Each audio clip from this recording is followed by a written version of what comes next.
दोस्तों, मैं हूं मोहम्मद अली जिन्ना। मेरे ही कारण भारत पाकिस्तान बंटवारा हुआ था। मैंने 75 करोड़ रुपए पाकिस्तान को दिलाए ताकि भाईचारा बना रहे। मैंने पाकिस्तान को एक भी रुपया दिए जाने का विरोध किया, लेकिन गांधी के पाकिस्तान प्रेम के कारण मुझे झुकना पड़ा।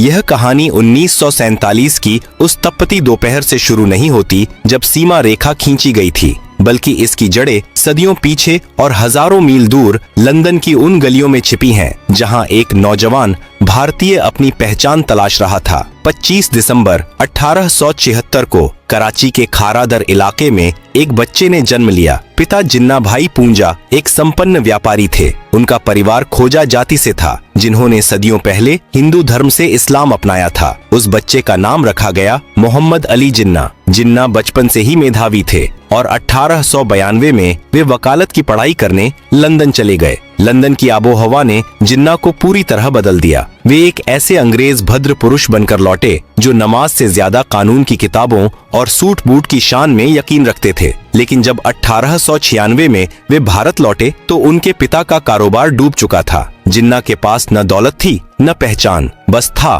तो एक अडिग आत्मविश्वास। उन्होंने बंबई को अपना कार्य क्षेत्र चुना और जल्द ही शहर के सबसे महंगे और मशहूर वकील बन गए। उस समय के जिन्ना और 1947 के जिन्ना में जमीन आसमान का फर्क था। शुरुआती दौर में जिन्ना कट्टर धर्मनिरपेक्ष थे। वे भारतीय राष्ट्रीय कांग्रेस के सदस्य थे और गोपाल कृष्ण गोखले को अपना आदर्श मानते थे। उनकी देशभक्ति पर किसी को शक नहीं था। सरोजिनी नायडू ने तो उन्हें हिंदू मुस्लिम एकता का राजदूत तक कह दिया था। 19वीं सदी के अंत तक अंग्रेज समझ चुके थे कि अगर भारत पर राज करना है तो यहाँ की सबसे बड़ी ताकत हिंदू और मुस्लिम एकता को तोड़ना होगा। उस समय का बंगाल प्रेसिडेंसी क्रांतिकारी गतिविधियों का केंद्र था। बिहारी, बंगाली, हिंदू और मुसलमान मिलकर अंग्रेजों की नाक में दम कर रहे थे। तभी प्रवेश होता है लॉर्ड कर्जन का। 1905 में कर्जन ने एक चाल चली जिसे इतिहास बंगाल विभाजन के नाम से जानता है। अंग्रेजों ने तर्क दिया कि बंगाल बहुत बड़ा है और प्रशासनिक सुविधा के लिए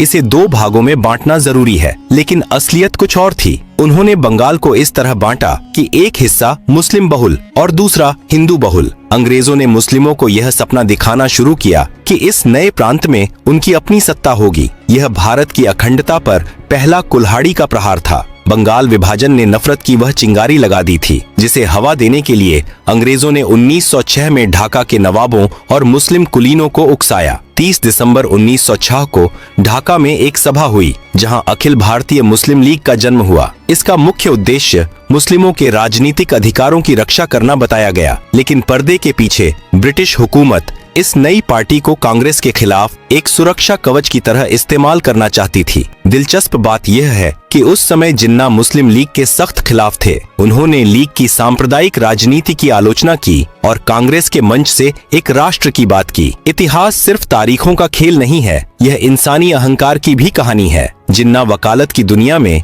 नेहरू और पटेल से वरिष्ठ थे। वे एक सफल और स्वाभिमानी वकील थे। दूसरी ओर जवाहरलाल नेहरू एक प्रभावशाली और अमीर परिवार से ताल्लुक रखते थे। इन नेताओं के बीच विचारों का ही नहीं बल्कि व्यक्तित्व का भी टकराव था। जिन्ना को लगता था कि कांग्रेस में उनकी उपेक्षा हो रही है, जबकि नेहरू और पटेल की लोकप्रियता गांधी जी के सानिध्य में तेजी से बढ़ रही थी। 1909 के सुधारों के जरिए अंग्रेजों ने मुस्लिमों को पृथक निर्वाचन का अधिकार दे दिया, यानी मुस्लिम सीटों पर सिर्फ मुस्लिम उम्मीदवार खड़े होंगे और सिर्फ मुस्लिम ही वोट देंगे। यह वह दौर था जब भारत की राजनीतिक जमीन पर हम और वे की दीवार खड़ी की जा रही थी। जिन्ना अभी भी एकता के सूत्र में बंधे थे, लेकिन मंच तैयार हो चुका था एक ऐसे नाटक के लिए जिसका अंत करोड़ों लोगों के खून और आंसुओं से होने वाला था। प्रथम विश्व युद्ध की समाप्ति के बाद भारत की राजनीति में एक ऐसे व्यक्ति का प्रवेश हुआ जिसने न केवल आंदोलन का तरीका बदला बल्कि जिन्ना जैसे वैचारिक नेताओं की जमीन ही हिला दी। 1915 में मोहनदास करमचंद गांधी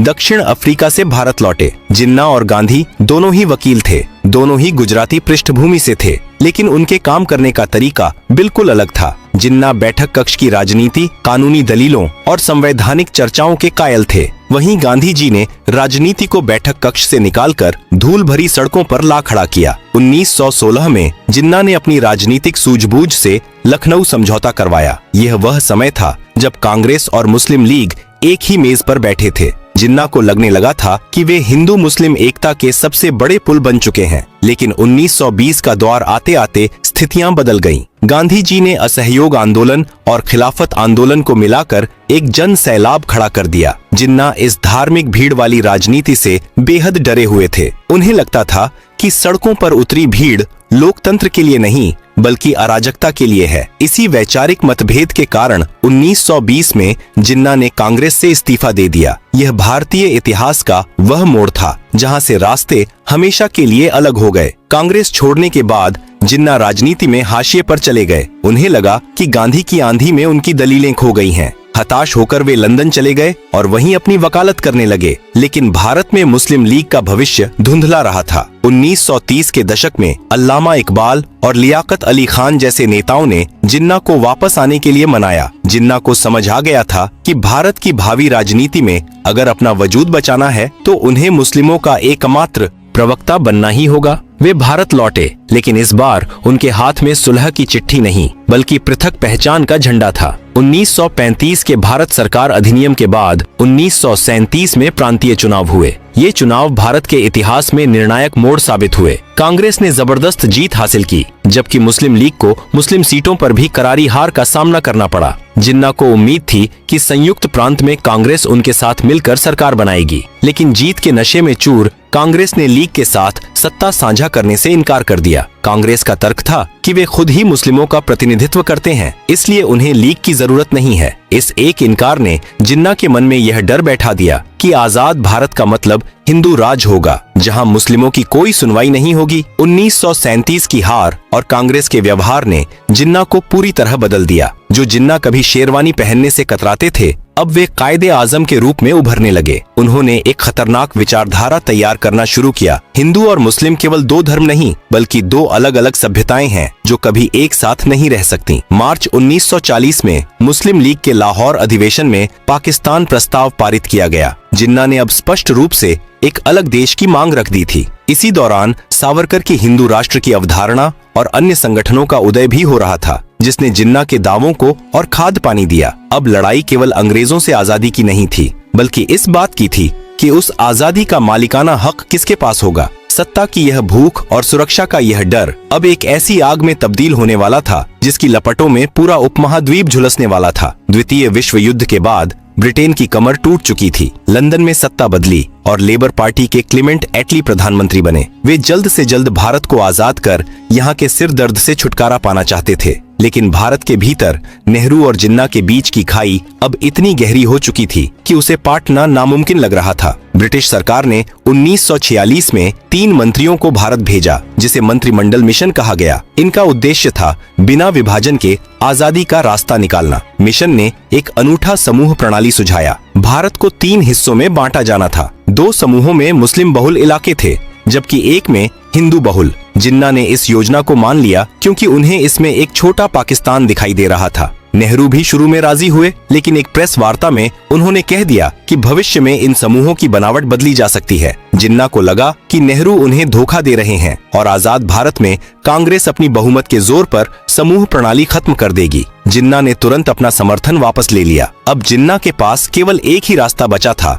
शक्ति का प्रदर्शन। 16 अगस्त 1946 यह भारतीय इतिहास का सबसे काला दिन था। जिन्ना ने प्रत्यक्ष कार्यवाही दिवस का आह्वान किया। उनका संदेश साफ था, अगर संवैधानिक तरीके से पाकिस्तान नहीं मिला तो हम इसे लड़कर लेंगे। बंगाल में उस समय मुस्लिम लीग की सरकार थी और हुसैन शहीद सुहरावर्दी मुख्यमंत्री थे। उस दिन पुलिस को छुट्टी पर भेज दिया गया और दंगाइयों को खुली छूट दी गई। कोलकाता की सड़कों पर वह हुआ जिसे सोचकर आज भी रूह कांप जाती है। अगले 72 घंटों में 5000 से ज्यादा लोग मारे गए। यह हिंसा नोआखाली और फिर पूरे बिहार और पंजाब में फैल गई। लाशों से लदी ट्रेनें और जलते हुए गांव इस बात की गवाही दे रहे थे कि अब साथ रहना संभव नहीं है। दंगों के बीच अंग्रेजों ने एक अंतरिम सरकार बनाई जिसमें नेहरू प्रधानमंत्री और लियाकत अली खान वित्त मंत्री बने। यह सरकार नहीं बल्कि एक युद्ध क्षेत्र था। लियाकत अली खान ने वित्त मंत्री के रूप में नेहरू के हर फैसले में अड़ंगा लगाना शुरू किया। वे फाइलों को रोक देते थे और कांग्रेस के मंत्रियों को सहायक तक भर्ती करने के लिए लीग की अनुमति लेनी पड़ती थी। सरदार पटेल जो अब तक विभाजन के सख्त खिलाफ थे, इस प्रशासनिक घुटन और सड़कों पर हो रहे नरसंहार से टूट गए। उन्होंने महसूस किया कि अगर हमने आज विभाजन स्वीकार नहीं किया तो पूरा भारत छोटे छोटे टुकड़ों में बंट जाएगा और हर दफ्तर में गृह युद्ध होगा। इतिहास अक्सर पूछता है कि गांधी, नेहरू और पटेल ने विभाजन क्यों माना। सच यह है कि 1946 के दंगों ने उन्हें यह एहसास करा दिया था कि जिन्ना अब पीछे नहीं हटेंगे। पटेल ने कहा था, अगर एक अंग में सड़न हो जाए तो पूरे शरीर को बचाने के लिए उस अंग को काटना ही पड़ता है। गांधी जी शुरू में इसके खिलाफ थे। उन्होंने कहा था कि विभाजन मेरी लाश पर होगा, लेकिन अंततः उन्हें भी अपने शिष्यों की विवशता और देश को जलते देख मौन स्वीकृति देनी पड़ी। अब तक यह तय हो चुका था कि भारत बंटेगा। सवाल बस यह था कि लकीर कहां खींची जाएगी और वह लकीर कितनी गहरी होगी। मार्च 1947 में भारत के अंतिम वायसराय बनकर लॉर्ड माउंटबेटन दिल्ली पहुंचे। वे अपने साथ एक बहुत ही कठिन कार्य लेकर आए थे, ब्रिटिश शासन का अंत और सत्ता का हस्तांतरण। माउंटबेटन ने आते ही समझ लिया कि देश की नसों में सांप्रदायिकता का जहर इतनी तेजी से फैल रहा है कि अगर जल्द ही उपचार नहीं किया गया तो पूरा भारत एक लावारिस लाश बन जाएगा। मूल रूप से अंग्रेजों ने भारत छोड़ने की तारीख जून 1948 तय की थी, लेकिन माउंटबेटन ने इसे 10 महीने पहले खिसकाकर 15 अगस्त 1947 कर दिया। माउंटबेटन को डर था कि अगर वे रुके तो दंगों की आग ब्रिटिश सैनिकों को भी अपनी चपेट में ले लेगी। तभी प्रवेश होता है सिरिल रेडक्लिफ की, जो एक ब्रिटिश वकील थे और जिन्हें इससे पहले कभी भारत आने का अनुभव नहीं था। उन्हें केवल 5 हफ्ते का समय दिया गया ताकि वे दुनिया के सबसे जटिल भूगोल पर एक लकीर खींच सकें। रेडक्लिफ ने बंद कमरों में पुराने नक्शों और जनगणना के आंकड़ों के आधार पर कलम चलाई। उन्होंने यह भी नहीं देखा कि उनकी खींची लकीर किसी का आंगन 2 हिस्सों में बांट रही है या किसी के खेत को दूसरे देश में डाल रही है। पंजाब और बंगाल, जो कभी भारत के फेफड़े थे, उन्हें बेरहमी से चीर दिया गया। विभाजन केवल जमीन का नहीं था, वह भावनाओं, यादों और संपत्तियों का भी था। बंटवारा इतना सूक्ष्म था कि सरकारी दफ्तरों की मेज, कुर्सियां, टाइपराइटर और यहाँ तक कि पुस्तकालयों की किताबों तक को आधा आधा बांटा गया। जिस सैन्य दल में मुस्लिमों की संख्या ज्यादा थी वह पाकिस्तान को दे दी गई और बाकी भारत के पास रही। विभाजन के समय भारत के खजाने में जो पैसा था उस पर भी विवाद हुआ। जिन्ना ने पाकिस्तान को भारतीय खजाने से कुल 75 करोड़ रुपए देने की जिद की, जो उस समय भारतीय खजाने का 17.5% हिस्सा था, जिसकी पहली किस्त 15 अगस्त 1947 को 20 करोड़ दे दी गई। बाकी 55 करोड़ रुपए देने का सरदार पटेल सुरक्षा कारणों से रोकना चाहते थे, लेकिन गांधी जी ने आमरण अनशन की धमकी दी ताकि पाकिस्तान को उसका हक मिले और भविष्य के रिश्ते कड़वे न हों। अंततः गांधी जी के दबाव में वह राशि पाकिस्तान को दी गई, लेकिन रिश्तों में आई वह खटास आज तक नहीं मिटी। 14 अगस्त की रात पाकिस्तान वजूद में आया और 15 अगस्त को भारत ने अपनी आजादी का जश्न मनाया। लेकिन विडंबना देखिए, जिस दिन करोड़ों लोग आजाद हुए उन्हें यह तक नहीं पता था कि वे किस देश के नागरिक हैं। रेडक्लिफ ने अपनी सीमा रेखा की घोषणा 15 अगस्त को नहीं बल्कि 17 अगस्त को की थी। 2 दिनों तक पंजाब और बंगाल के सीमावर्ती इलाकों में लोग इस खौफ में रहे कि उनका घर लकीर के इस पार है या उस पार। जब लकीर खींची तो वह किसी घाव की तरह थी। रातों रात दोस्त दुश्मन बन गए। जो पड़ोसी कल तक एक दूसरे के सुख दुख के साथी थे, वे अब एक दूसरे के खून के प्यासे हो गए। विभाजन के बाद जो मंजर देखा गया वह मानवीय इतिहास की सबसे बड़ी त्रासदी थी। लगभग 1.5 करोड़ लोगों को अपना घर, अपनी जड़ें और अपनी पहचान छोड़कर भागना पड़ा। सड़कों पर मीलों लंबी कतारें थीं, हाथों में थोड़ा सा सामान और आंखों में अनजाना डर। सबसे खौफनाक मंजर था उन शरणार्थी ट्रेनों का। ट्रेनें जब स्टेशन पर रुकती थीं, तो वे यात्रियों से नहीं बल्कि लाशों से भरी होती थीं। डिब्बों पर खून से लिखा होता था, पाकिस्तान भारत को तोहफा। महिलाओं के साथ जो बर्बरता हुई वह शब्दों में बयान करना असंभव है। लगभग 10 से 20 लाख लोग इस नफरत की भेंट चढ़ गए। किसी ने अपना बेटा खोया, किसी ने माँ, तो किसी ने अपनी पूरी विरासत। जिन्ना ने वह पाकिस्तान तो पा लिया जिसके लिए उन्होंने अपनी पूरी राजनीतिक पूंजी लगा दी थी, लेकिन नियति ने उनके पास समय नहीं छोड़ा।